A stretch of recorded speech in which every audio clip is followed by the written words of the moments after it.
An official welcome to today's session. My name is Nadine Stille. I'm the founder of CoachMe Vancouver and your host for today. CoachMe Vancouver is a local coaching community to help you take your life and career to the next level. And in the current health crisis, we wanted to do our part to support our community in a meaningful and valuable way with the expertise and skills of our CoachMe Featured Coaches. The series started from our homes to yours, a CoachMe virtual chat series. As you can see, we're all at home, where we help you thrive through our online series. We'll collect donations that will go directly to the Greater Vancouver Food Bank, who experience a huge demand and urgently need our support. Tonight's coaching workshop is with two of our amazing coaches, Betty Lam and Debbie Jones. Before I hand over, I'd like you to note that, yes, we will record today's session, specifically the very first part, where we'll keep everyone on mute. And if you have any questions or comments, please use the chat option. For the second part, we'd love to see your faces and hear your voices. I'll stop recording for confidentiality reasons, and then just press the record button again at the end to round everything off. We do have plans to publish this later on so more people can actually benefit from the coaching workshop tonight. And so without further ado, I'll hand over to Debbie and Betty. Take it away. Go ahead, Debbie. Okay, well, thank you very much and welcome. And as Nadine said, we are coaches with CoachMe Vancouver, and I've been very pleased to be asked to do this. Before I start out, the topic is working remotely, the new normal.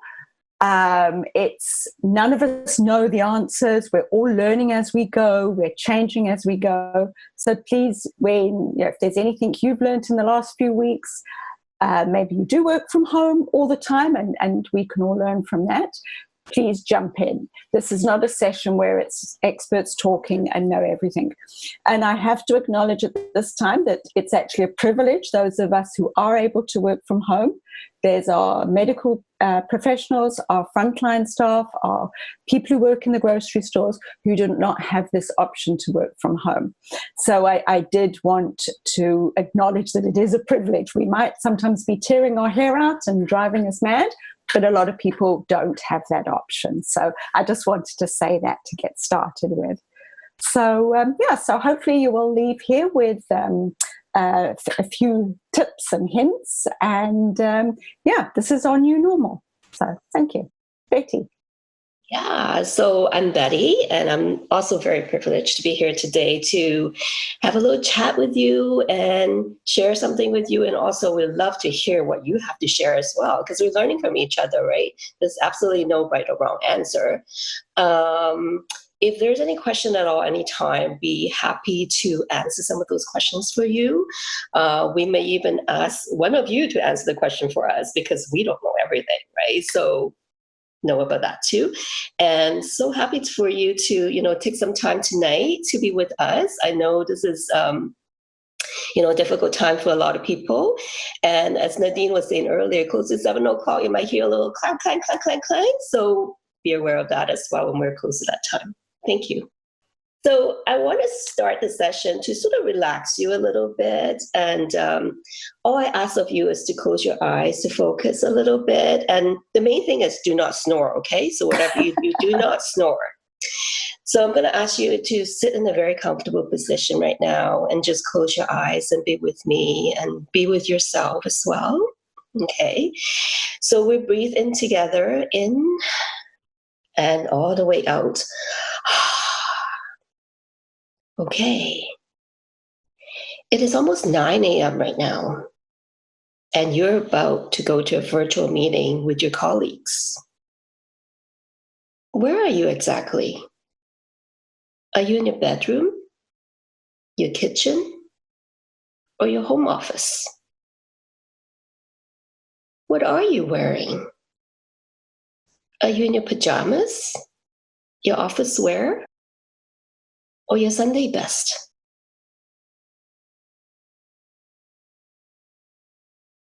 How are you feeling right now?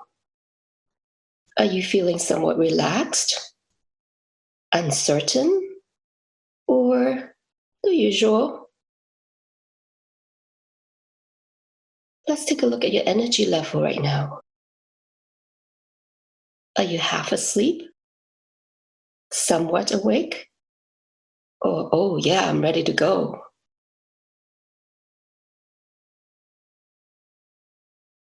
On a scale of 1 to 10, how well are you really coping with your current work arrangement? How comfortable are you?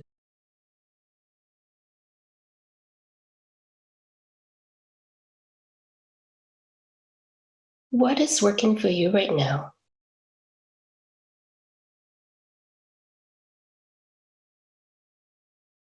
And what would you like to improve on?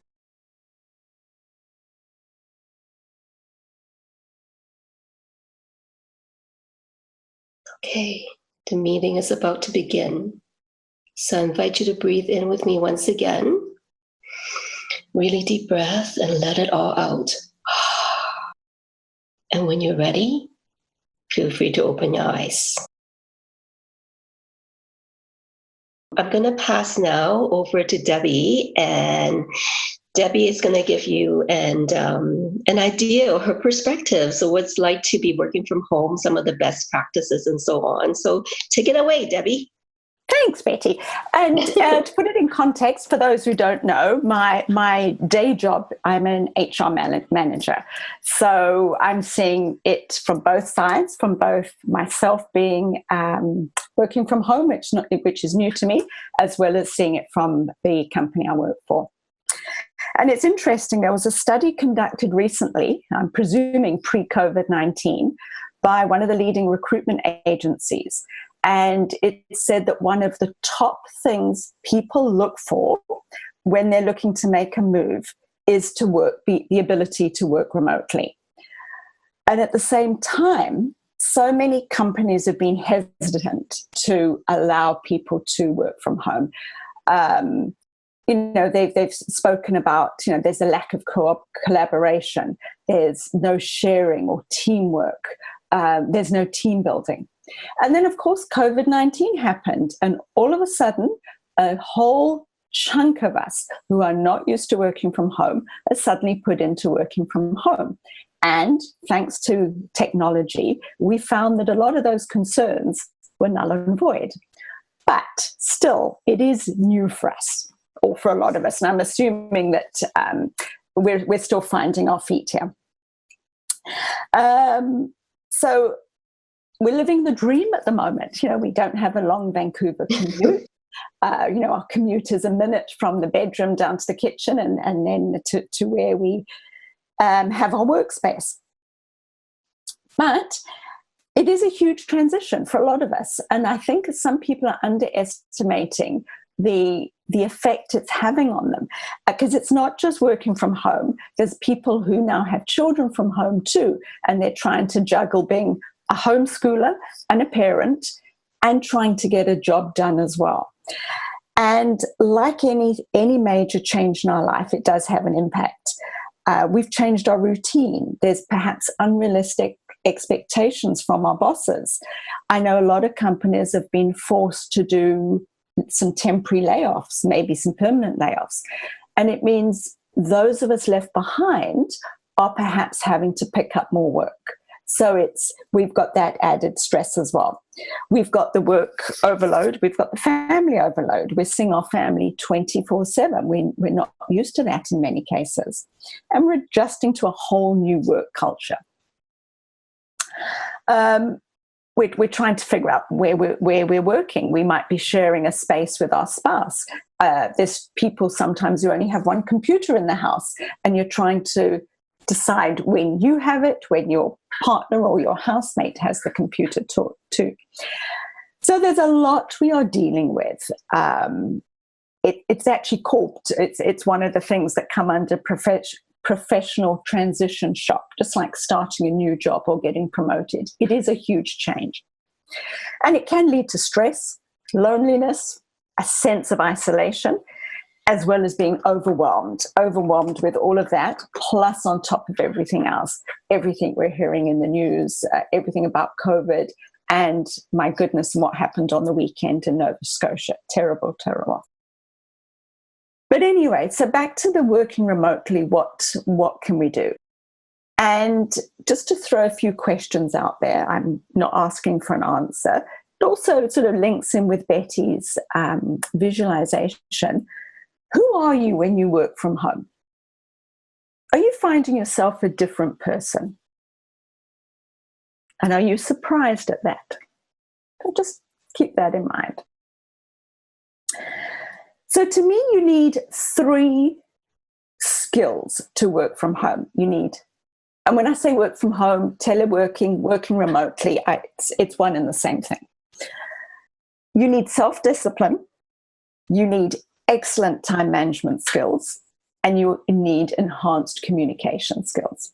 I mean, to be honest, we need this to do a good job anyway, but I think working away from people, away from the office, we need those 3.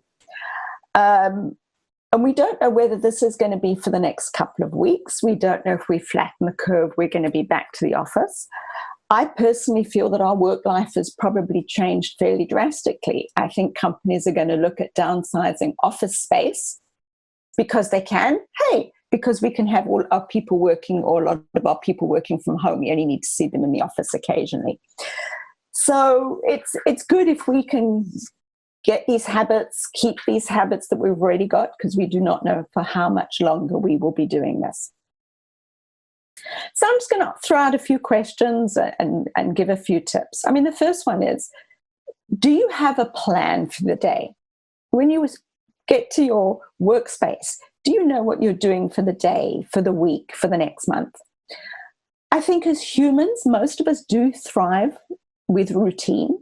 And in an office situation, it's easy to have that routine. You walk in, you know where you get your coffee, you open your computer and all that.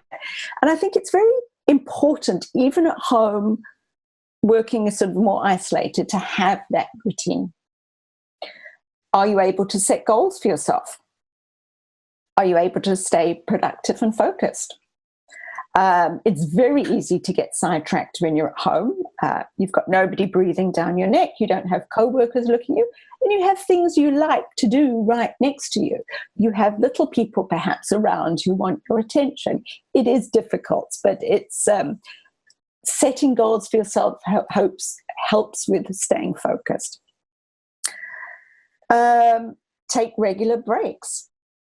I'm finding in particular, because there's no getting up your desk and walking across to chat to somebody, we're sitting so much more on the computer. Get up, take a break, walk around, do a couple of sort of, leg stretches or side lunges, anything while you're sort of moving around, just so you're not stuck in the same place all the time. Dress for work. I mean, we laughed just now about that video clip that was circulating with the office meeting and the guy in his underwear. But I read somewhere, be camera ready. And I thought that was actually quite good, because in a lot of companies, you might be on a quick call with somebody and they say, oh, hang on, let's quickly share this and make this into a video conference. And they said, be camera ready. And I thought that was quite interesting. Boundaries. This is especially tough if you have children around, I know, but try to establish boundaries. When mom or dad, when we're sitting at this desk or when we're standing at the kitchen counter like this, we're working, don't disturb. Kids like routine too, so it's a good idea to get that established as well. If possible, have a defined workspace, whether that's a little corner of your bedroom, whether it's in my case, I missed my standing desk, my sit-stand desk from my office. So I stand at my ironing board because it's the perfect height for me to work on. One of my colleagues last week, I believe, is working from the top of her wine rack. That's the ideal height for her. So anyway, have a defined workspace. And thinking of definition, have a defined start and end to your workday. It's so easy when your computer is there all the time that you find yourself working and checking emails as soon as you wake up. as soon as you when you should be finished work. And you find that there's no difference between your work day and your evenings and your weekends. We're not going anywhere. We're staying at home for the most part. So try and have a very definite, this is the end of my work day. I've closed my computer. I'm finished work. Now I have time, because it's very important to still have free time and to do those things you like to do in the evenings and weekends. And, but it's tempting when your computer is out all the time. Communication. I'm finding it more and more important to communicate your availability while we're all at home. Even if you're having lunch, we've sort of set up in our office, please, on the instant message, please just put you're having your lunch for the next hour or whatever it is, because nobody knows where you are. And if somebody's trying to get something, they can't just wander past your desk, or they can't just spot you in the cafeteria. So it's a good idea on your instant messaging, just say, hey, or, I have another meeting. Could be that your children are busy and you need to take that time, but so communicate and let people know when you're available. There's a lot of trust that has to be in place when you're working remotely, and we're all figuring this out. Working hours, it would be nice to say that if your working hours were 9 to 5, that is what you should be doing when you're working remotely. And you probably could do that if you didn't have other obligations as well. So if you might have to settle your children down, you might have to do some homework. And I think the best thing there is really just communicate with your supervisor, communicate with your managers. They're probably in exactly the same boat as well, having kids as well. So just to make sure that what the expectation is and where you are. Try and have one-on-one meetings regularly with your manager. I'm actually going to talk a little bit about, if you are in a supervisory capacity, some tips and hints. But try and have a one-on-one meeting regularly with your manager. You still need that FaceTime, even if the FaceTime is over a Skype or a Zoom meeting, or even just on the phone. You still need to know what your priorities are for the work. You still need to know, so when you're setting your goals, are they still in line with what is going on? If your manager is not setting up this time with you, maybe it's time to be proactive and you're the one that sticks 10 minutes in his or her calendar once every week or two. Social connections. For a lot of people coming into the office, they do so, and they like to work in the office because they like the social connection. And now suddenly we're being asked to self-isolate. So I think it's even more important to have that connection. Maybe you need to have a quick meeting instead of sending out a group email. Maybe it's time just to see your colleagues and just catch up. I have a friend whose company every morning at 9:30, they do a coffee morning. They will get the coffee and they have a 10-minute chat.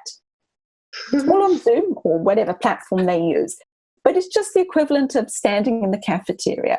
Hey, how was your evening? Oh, did you watch that last episode of Tiger King? Whatever it is.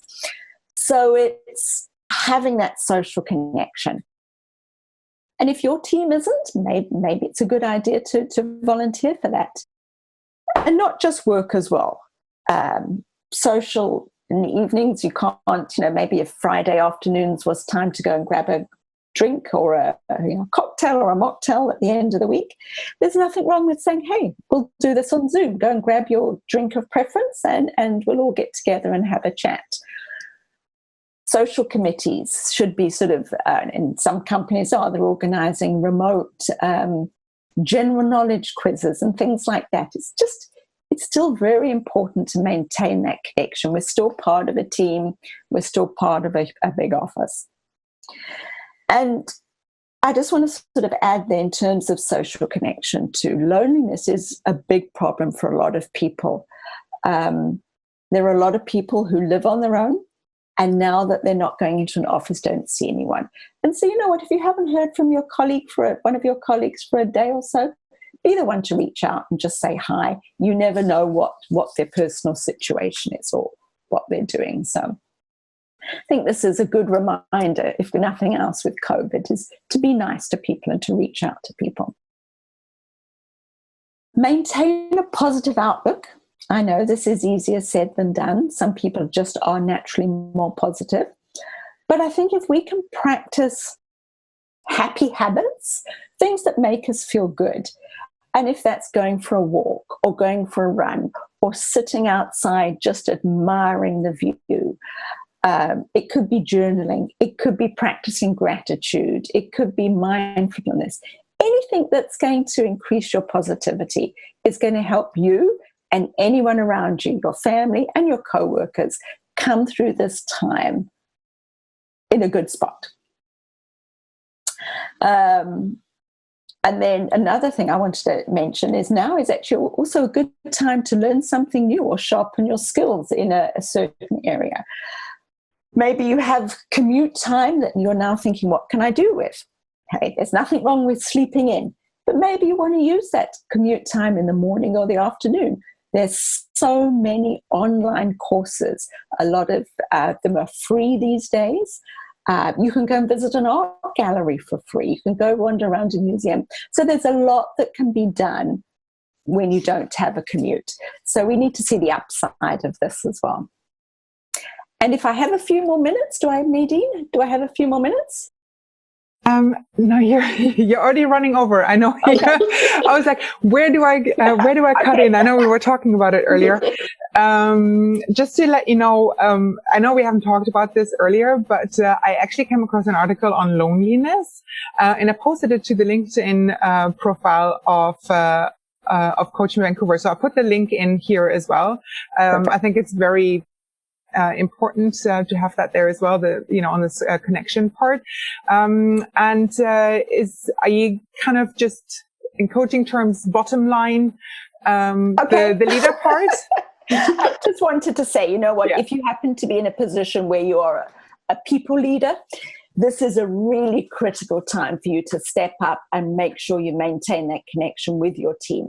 I've seen in my company, you can spot the people that have really stepped up to this, organized meetings, make sure they know at any given time where people are.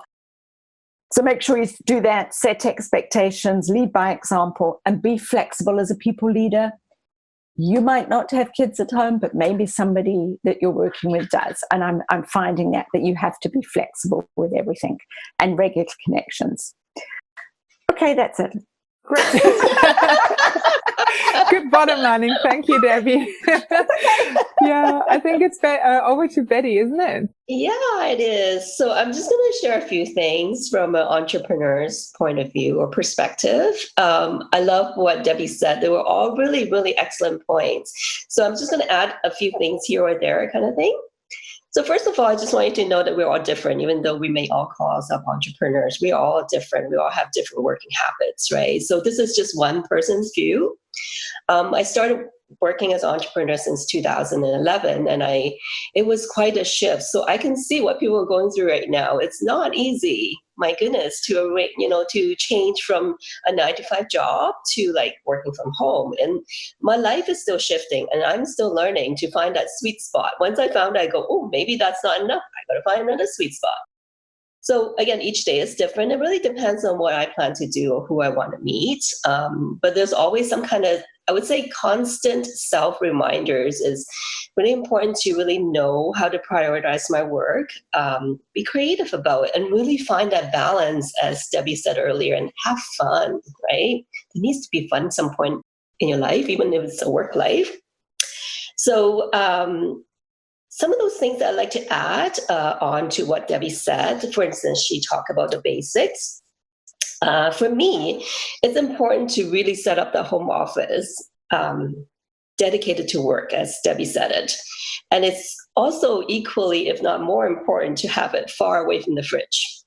And I know, this is funny, all right? People are trying to find out how hard it is when you're sitting too close to the fridge. In fact, I have a girlfriend that said to me the other day, she set up her workstation right in the dining room. And it was very hard for her to adjust because it didn't feel like a work office right there. So something to consider, right? So for taking care of yourself, there are a couple of things I want to add to that. Is for me, I feel that the well-being is very important. So perhaps incorporate a regular exercise routine. into your day or every other day, I think is a very important thing to do as well, to be really watchful of your energy, to know when your energy is at its peak, when you can produce a lot more or work a little bit harder. And that really is about not forgetting about yourself, because I think it's just as important, because if we're sick, how can we even do our work, right? And we need to make money to make a living. So the next thing that Debbie talked about has to do with connection, which is a very important value of mine. As most people heard about how when you work alone at home, it's like you're facing the four walls. For me, I'm lucky I got a window here. So missing that social interaction with people. In the beginning, I remember, because if you didn't know me back then, you probably didn't, but I was a very shy person. For me to step out and talk to people is like, oh my God, like I really have to do this. And yes, I have to do that.